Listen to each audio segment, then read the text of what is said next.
Welcome back to Aether Hour, everybody. I am your host, Conrad Franz, joined by Dmitry Kalyagan and a special guest who we'll introduce in 1 second.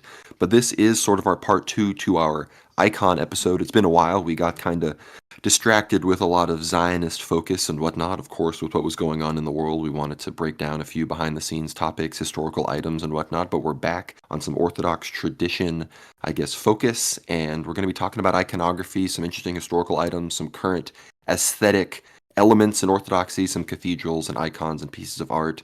We're going to break all of those down with our fantastic guest today. Dimitri, how are you doing? And how about you introduce our guest here? Doing great. And I mean, I was looking forward to this episode for a long time because it's rare to speak to somebody with, not just, I mean, everybody's talented in their own way, but a very clear, palpable talent. It's similar to singers, people who are sculpting, you know, working with their hands and essentially creating things, and not just creating things for money, but also creating things that benefit other Christians for God. And in fact, today we have our guest, the American iconographer Shayne Swenson.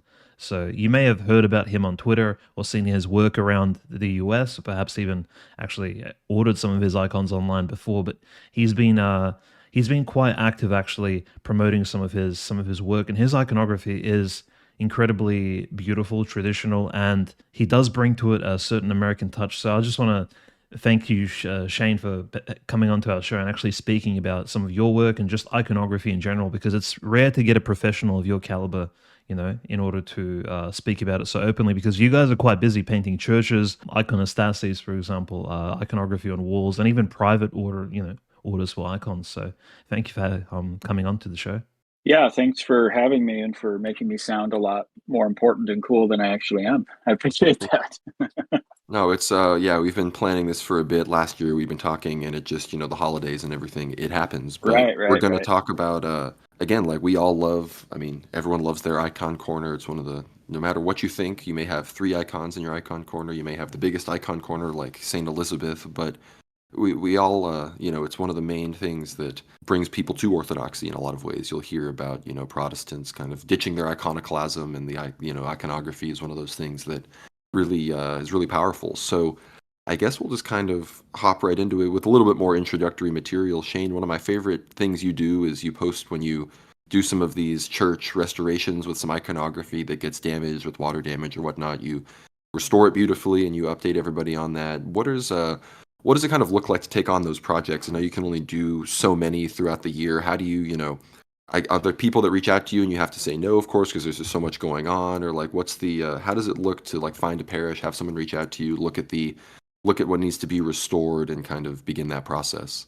Well, so the best place to start is always the beginning, right? So the church I'm currently working on is Holy Trinity in Butte, Montana. It's the community is awesome, but it's a Serbian Orthodox church, by the way.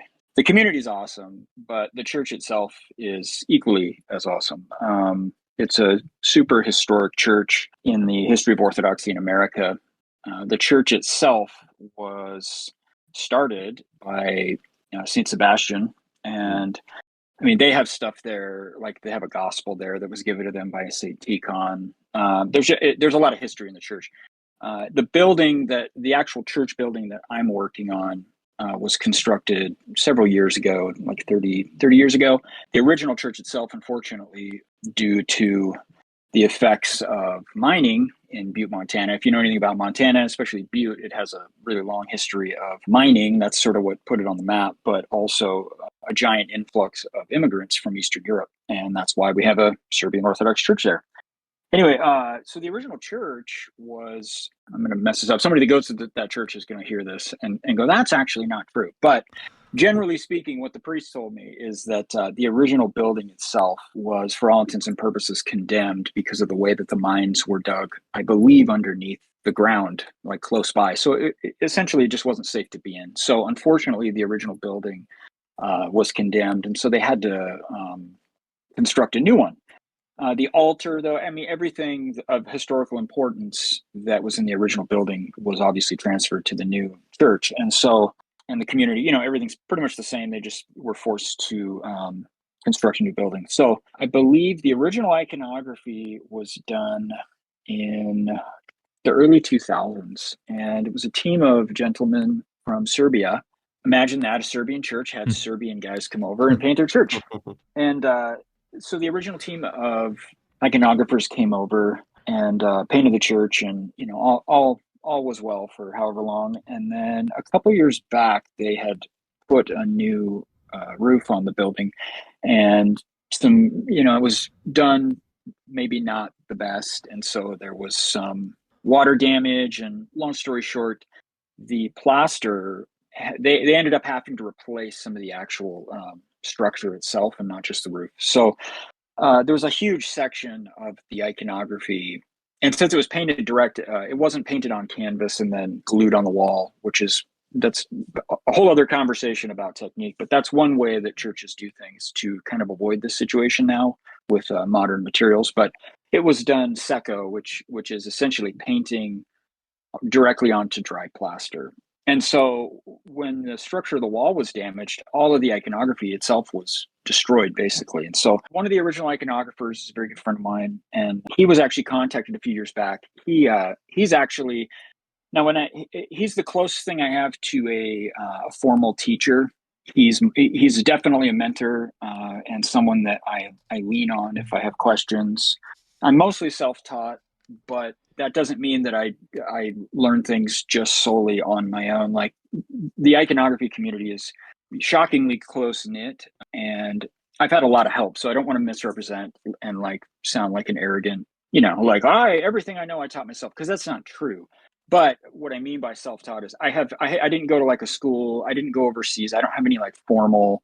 I didn't go to workshops or anything. I don't have any formal training, and we can get into that later on in the episode if you want to talk about that. But as it relates to this, the original iconographer is just a really good friend of mine. And a couple years back, he had asked me if I would go over and assist him with this restoration. And he ended up getting sick. He has some health problems, and he just couldn't do the job. And I ended up getting a phone call out of the blue I think it was last year. I got a phone call out of the blue from a nice lady that sort of facilitates this sort of thing at the parish. And it's kind of a long story how I came up, but yeah, she got my information from a Serbian priest in Arizona, and mentioned me to Father Deacon Ananias, who I've known for a long time. And he vouched for me, and she didn't know that I knew him. It was a very providential thing, because I find out later on that one of the original iconographers that worked on this church originally, she had no idea that he was someone that I had trained under. So it was really, really odd when she found that out. She's like, "Wait, you know him?" So anyway, so she contacted me. We talked. I went over there and took a look at it. And yeah, providentially, it's really weird. If you're an Orthodox Christian, and you don't have to be an iconographer, you don't have to be a priest. You can be just an Orthodox Christian going to services, trying to, be an Orthodox Christian. God just sort of makes things happen, whether you deserve them or not, oftentimes. And yeah, so any sort of opportunities I've got as an icon painter, almost all of it has been a situation like this, where things just connect, and providentially you end up with these opportunities. So this church over in Butte, I don't know if I would say, like, if I was just walking in there and I didn't have a connection with the original artist, it might be a little more challenging, for obvious reasons. But it's great because I have, the guy who, for all intents and purposes, is a teacher of mine. I have him on speed dial, and he painted the church like 20 years ago. But I can be like, "Hey, right here, do you have photos of what was here?" Because I'm doing a restoration. I'm putting back up what was there. Now, it doesn't mean I'm copying everything exactly, but I am, the color palette's the same. I try to keep things as true to the original as possible, out of respect for the community, but also out of respect for the original iconographers. So there are variations, and I do have permission to have creative license. We're changing, where we put certain things, but that's because I have the original iconographer to sort of lean into. And so it's been great. It's been really beneficial for me. It's sort of been that next step that I wanted to take, and an opportunity that, as an iconographer in the U.S., doesn't come your way very often. We don't have the luxury in the U.S. of having schools to go to learn this stuff. It's a very small community. Orthodoxy, generally speaking, is a very small community, and the pool of competent American iconographers that haven't come from overseas to live here is almost non-existent. And so I have never had the opportunity to go and study in Russia or Serbia or Greece or whatever. And so I feel like God has just connected me with people and opportunities to sort of make do with what I have so that I can be faithful to the vocation that's I've been given. So hopefully that is a long-winded way of answering your very simple question. That was great. No, that makes complete sense. And I mean, restoration, in my eyes, like reading about the restorations which are taking place in Europe, especially after the onset of communism, there's like thousands, hundreds of churches which need to be restored. And I'm like, but it's not like in your case, which you mentioned, it still sounds really hard, but this church was built in the early 2000s, right? And I'm hearing about churches built in the 60s or even Russian imperial times. I'm like, okay, so we're talking about next level. Yeah. I can't imagine how many hours of work there actually exist for iconographers around the world, let alone if churches, from what you say, even get damaged by mundane things like rain and bad plumbing or whatever, right? Like a leaking roof, for example. Like I've had a cathedral in my life where like the priest was complaining the roof leaked and like some of the iconography on the ceiling was damaged. But or even if you're in the Middle East, like ISIS or Israeli bombing. I mean, frankly, like just like blowing dust into the church, things like that.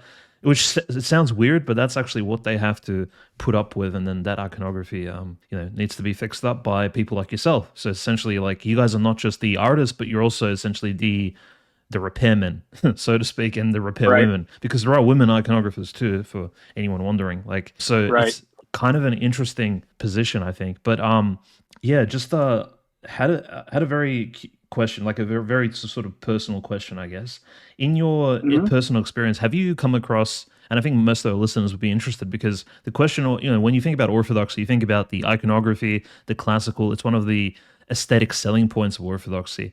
But I guess if you can even say that's a thing, but miracle working icons, that question really does come up because it is such a big part of our tradition. And me personally, I've not frankly seen an icon stream myrrh or perform miracles sort of before my very eyes. I have smelt myrrh from icons before, and it is very kind of supernatural. It's like not exactly a cologne or a perfume, but from your sort of personal perspective, obviously this is something spiritual and supernatural. But have you witnessed any icons as an iconographer actually stream myrrh? I think people would be interested to hear anything about that. Yes, I have. Not, I mean, it's definitely not something that you see all the time, and it wasn't one of my icons.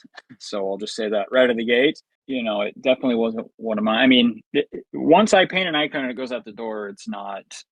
God just does whatever He wants with it. So I'm not trying to denigrate that or prop it up. It just is what it is. But what I saw was, if you're an American, you and you're Orthodox for even interested in Orthodoxy for any short amount of time, you'll probably hear of or have heard of.